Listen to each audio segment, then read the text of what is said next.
नमस्कार साथियों, कैसे हैं आप?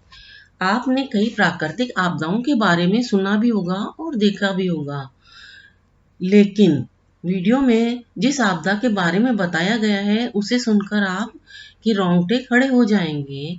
इस वीडियो में छप्पनिया अकाल की भयंकर तस्वीर के बारे में बताया गया है। ये अकाल विक्रम संवत 1956 में होने के कारण इसे स्थानीय भाषा में छप्पनिया अकाल भी कहा जाता है। सन 1899 में उत्तर भारत में बहुत ही भयंकर अकाल पड़ा था। यह अकाल पंजाब, गुजरात, राजस्थान और मध्य भारत के इलाकों में पड़ा था। राजस्थान के जयपुर, बीकानेर, जोधपुर इलाके इसकी भयंकर चपेट में आए और इसके भयंकर सूखे से बहुत प्रभावित हुए। अंग्रेजों के गजेटियर में भी यह अकाल द ग्रेट इंडियन फेमिन के नाम से लिखा हुआ है। राजस्थान के अधिकतर भूभाग में साल भर बारिश की एक बूंद तक नहीं गिरी।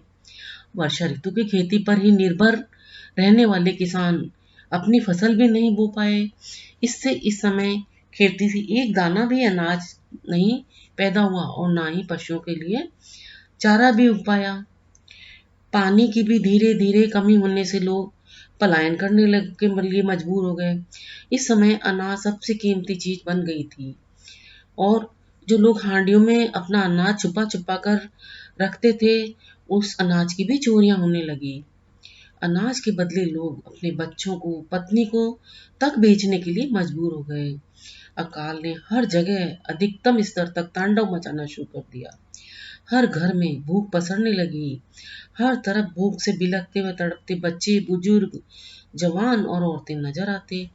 राजस्थान के इस इलाका का हाल दिल दहने वाला मंजर था। रात दिन की भूख ने सभी को एकदम कमजोर और निर्बल बना दिया। पीने का पानी नहीं होने के कारण, डिहाइड्रेशन के कारण भी लोगों की मौतें होने लगी। मरुस्थल के 50-52 डिग्री सेल्सियस के तापमान में भूख व प्यास से पलायन करते लोग, पशु रास्ते में ही मरने लगे। भूख प्यास की वजह से लोग घास की रोटी, सांप नेवलों का शिकार और पेड़ों की सूखी छाल पीस कर खाने के लिए भी मजबूर हो गए। इस दौरान कुछ लोग भूख से नरभक्षी तक बन गए थे। इस संकट का दृश्य बहुत ही विभत्स था। लोग मजबूरी में खेचड़ी की फलियों को पीसकर उनके पाउडर को पानी में मिलाकर पीते और अपनी थोड़ी बहुत भूख मिटाते। मेवाड़ के राजा महाराजा भी इस संकट से जूझ रहे थे। उन्होंने अकाल राहत के कई कार्य किए, जिनमें मुफ्त खाने का प्रबंध सबसे महत्वपूर्ण था। राजाओं ने अपनी प्रजा के लिए जगह जगह आश्रय स्थल खोले ताकि लोग वहां पर जाकर खाना खाकर अपनी जान बचा सके। लेकिन उस जमाने में यातायात के साधन भी नहीं थे ज्यादा, संचार माध्यम भी नहीं के बराबर थे।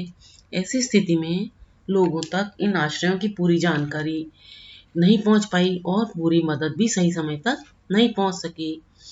और जनता के लिए मुफ्त भोजन की व्यवस्था करते करते कई शासकों के खजाने भी खाली हो गए और फिर वे भारी कर्ज में भी डूब गए।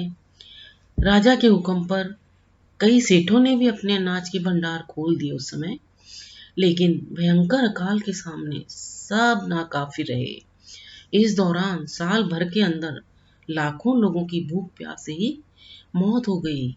स्वतंत्रता आंदोलन के अग्रणी और खरवा के दीवान रहे राव गोपाल सिंह जी ने उस समय सीमित साधनों के होते हुए भी अपने ठिकानों के आय से अधिक द्रव्य भूखी जनता के पालनार्थ दिल खोलकर खर्च किया।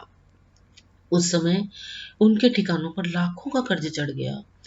उनके परम उदार चरित्र को देखने वालों ने कई काव्यों में भी उनका जिक्र किया है। उनकी मानवता व सेवा को शब्दों में उन्होंने चिरस्थायी बना दिया। सन 1899 में ही लॉर्ड कर्जन की भारत में वायसराय पर नियुक्ति हुई।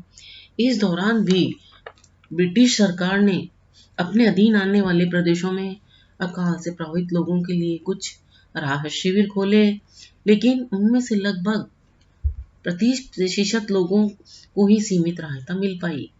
इस अकाल की घटना को हमारे जिन पूर्वजों ने सहा है, उनके साहस और धैर्य को शत शत नमन।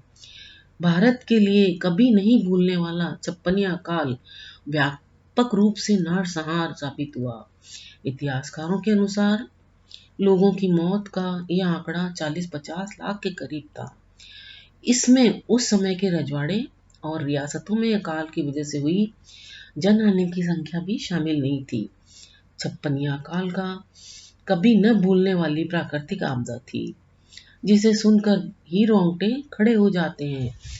अगर आपको ये जानकारी अच्छी लगी हो या कैसी लगी हो, आप अपने विचार कमेंट बॉक्स में अवश्य दें, ताकि कमेंट पढ़ते पढ़ते हमारे अंदर सकारात्मक भावनाएं बढ़ती हैं और अच्छी जानकारी आप तक पहुंचाने की प्रेरणा मिलती है।